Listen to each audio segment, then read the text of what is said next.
आजकल के आधुनिक युग में जहाँ युवा मॉडलिंग और फिल्मी दुनिया के चकाचौंध में खोए रहते हैं, वही एक ऐसा भी युवक है जो भारत की संस्कृति को बचाने को लेकर भारतीय संस्कृति बचाव यात्रा पर पूरे भारत के सभी राज्यों में जाने के लिए 1000 दिनों की यात्रा पर घर से बिना पैसों के पैदल ही निकल गया है। हम बात कर रहे हैं भारत देश के हरियाणा राज्य के करनाल जिले में पड़ने वाले एक छोटे से शहर बालू में रहने वाले हर्ष सनातनी की, जो पूरे भारतवर्ष में हिंदू संस्कृति को बचाने निकले हैं। उनकी यात्रा 380 दिनों पहले उनके अपने ही राज्य हरियाणा से शुरू हुई थी, जो अब तक भारत के राजस्थान, गुजरात, महाराष्ट्र, गोवा, कर्नाटक, केरल, तमिलनाडु, आंध्र प्रदेश, कर्नाटक, मध्य प्रदेश जैसे 10 राज्यों की 27,000 किलोमीटर पैदल चलकर छत्तीसगढ़ के जांजगीर जिले के टेम्पल सिटी शिवरीनारायण पहुंचे हैं। उनका कहना है कि मुझे यह संपूर्ण भारत यात्रा 1000 दिनों में तय करना है। पूरे यात्रा के दौरान हर्ष सनातनी भारतीय संस्कृति का जो पोशाक है, धोती कुर्ता, वही पहनकर अपनी यात्रा बड़े ही आनंद से कर रहे हैं। रात्रि विश्राम के लिए मठ मंदिर में ठहरे हैं। कल सुबह वह रायगढ़ जिले के लिए प्रस्थान करेंगे। मीडिया से बात करने पर उन्होंने भारतीय संस्कृति के बारे क्या कुछ कहा, आइए देखते हैं। जांजगीर चांपा शिवरीनारायण से सरोज कुमार सारथी की यह रिपोर्ट। मैं हरियाणा से आया हूँ, हरियाणा करनाल जिले से आया हूँ। मैं पूरे भारत की यात्रा कर रहा हूँ 1000 दिन के लिए। क्या लक्ष्य है आपका भारत यात्रा का? भारतीय संस्कृति बचाने के लिए मैंने ये यात्रा शुरू करी है।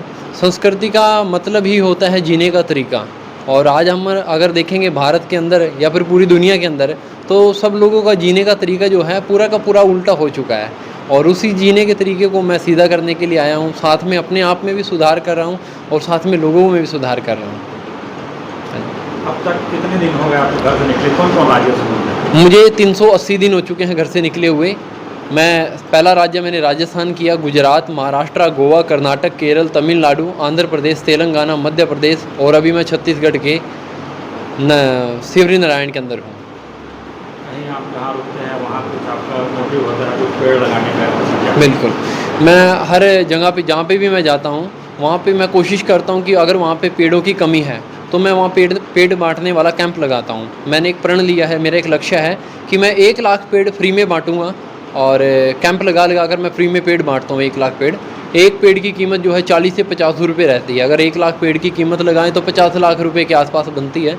और सारे पेड़ मैं अपने पैसे से बांटता हूँ, और अगर मुझे वहाँ पे कोई सहयोग करने वाला मिल जाता है तो मैं उसमें सहयोग भी ले लेता हूँ।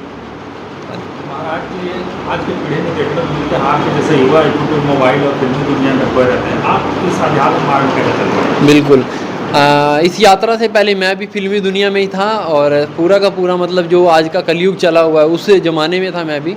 लेकिन मैंने देखा कि मैंने हर काम करके देखे हैं, लेकिन किसी भी काम में शांति नहीं मिली अभी तक। और मैं मानता हूँ कि अध्यात्म के अंदर, भक्ति के अंदर सबसे ज़्यादा शांति है।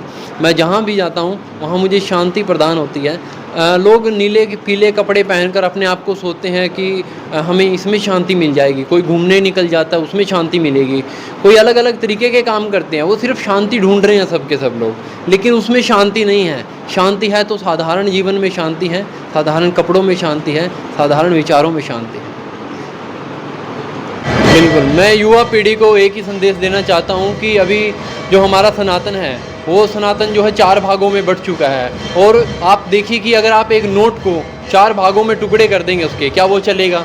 वो बिल्कुल नहीं चलेगा। इसलिए आप जातियों में मत बटिए, आप सनातन में एक रहिए, हिंदू बनिए, सनातनी बनिए, और अपने खाने को सुधारिए, अपने कपड़ों को सुधारिए, अपने विचारों को सुधारिए, अपनी शिक्षा को सुधारिए। मैं हर एक माँ बाप को ये हाथ जोड़कर प्रार्थना कर रहा हूँ कि आप जिस स्कूल में अपने बच्चे को पढ़ा रहे हैं, क्या उस स्कूल के अंदर देखिए, क्या उसके अंदर वो सनातनी संस्कार सिखाए जा रहे हैं? क्या उसको सनातनी कपड़ों के बारे में, उसकी महिमा के बारे में बताया जा रहा है? अगर नहीं बताया जा रहा, शास्त्रों के बारे में ज्ञान नहीं दिया जा रहा, तो उस स्कूल में अपने बच्चों को मत डालिए। अपने बच्चों को मंदिर परिसर के अंदर पूरी संस्कृति के अंदर लाना सिखाइए। उनको बताइए कि मंदिर की संस्कृति क्या होती है और बाहर की संस्कृति क्या होती है। अपने बच्चों को पूरा अवेयर कीजिए। अपने बच्चों को, जैसे आपके बच्चे 16 से 18 के बीच में होते हैं, उनको संघ में डालना शुरू कीजिए। RSS में डालिए, बजरंग दल में डालिए, गौ रक्षा दल में डालिए, ऐसे ऐसे संघों में डालिए ताकि आपका बच्चा समय से पहले समझदार बन सके।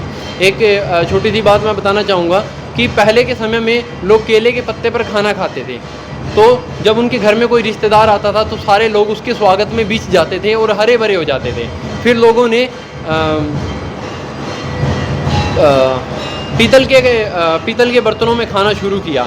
उसके बाद में लोग 6-6 महीने बाद अपने बर्तनों को चमकाते थे और 6-6 महीने से भी पहले ही लोग अपने रिश्तेदारों को मिलने के लिए आते थे। फिर लोगों ने कांच के बर्तन यूज़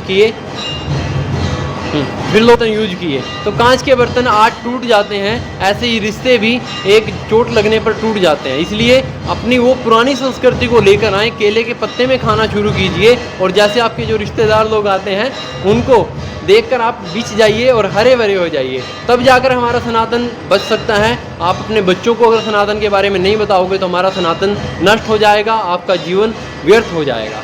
जय श्री राम, हर हर महादेव।